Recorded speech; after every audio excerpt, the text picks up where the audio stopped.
Barsu refinery विरोधकांचा आज मोर्चा पार पडतोय। मुंबईच्या आझाद मैदानावरती हा मोर्चा निघतोय। अधिवेशनामध्ये रिफायनरी रद्दचा निर्णय न झाल्याने ग्रामस्थ आक्रमक होत आहेत। बारसूतील ग्रामस्थ पर्यावरणवादी संघटना मोर्चा काढणार आहे। बारसू रिफायनरी विरोधकांचा आज मोर्चा बघायला मिळतोय।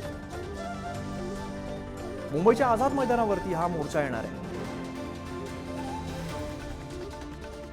मुंबईमधून आपण महत्त्वाची बातमी बघतोय। बारसू रिफायनरी विरोधकांचा आज मोर्चा पार पडतोय। मुंबईच्या आझाद मैदानावरती हा मोर्चा निघणार आहे। धनंजय दळवी आमचे प्रतिनिधी अधिकची माहिती देत आहेत। धनंजय, बारसू रिफायनरी विरोधकांचा आज मोर्चा निघणार आहे, काय सध्याची परिस्थिती आहे, कधी हा मोर्चा निघणार आहे?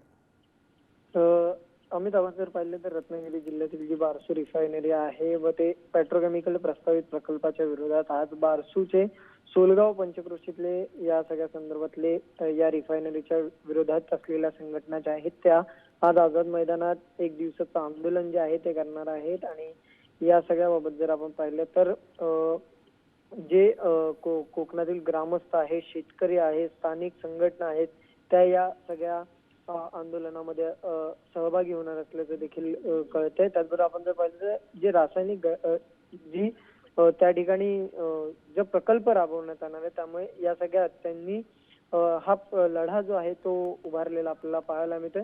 आणि या सगळ्याला विरोध जो आहे तो या संघटना करतायत। संघर्ष गेल्या आपण 3 वर्षापासून या रिफायनरीच्या संदर्भातला पाहतोय, त्यामुळे आज आंदोलन जे आहे ते 1 दिवसीय करताना पाहायला मिळते। सध्या विधिमंडळाचं पावसाळी अधिवेशन सुरू आहे आणि याच पार्श्वभूमीवर आंदोलन जे आहे ते या आंदोलनासाठी बसणार। या काळात यामध्ये आपण जर पाहिलं तर खऱ्या अर्थाने जे ते ग्रामस्थ आणि शेतकरी आहेत ते मोठ्या संख्येने या आंदोलनामध्ये सहभागी असणार आहे। त्यामुळे आता या सगळ्या संदर्भात आज रिफायनरीचा प्रस्तावित न करण्याचा जो मागणी आहे या मागणीसाठी कोणताही निर्णय घेऊ नये आणि या सगळ्यासाठी जे आहे ते हे सदरचं आंदोलन करण्यात येणार आहे। त्यामुळे आता नेमकं या आंदोलनानंतर आता प्रशासनाचंही म्हणणं काय असतं ते देखील पाहणं महत्त्वाचं असलं। अमित, निश्चित धनंजय, वेळोवेळी तुमच्याकडून या संदर्भातले अपडेट्स घेत राहू। धन्यवाद या सगळ्या माहितीसाठी।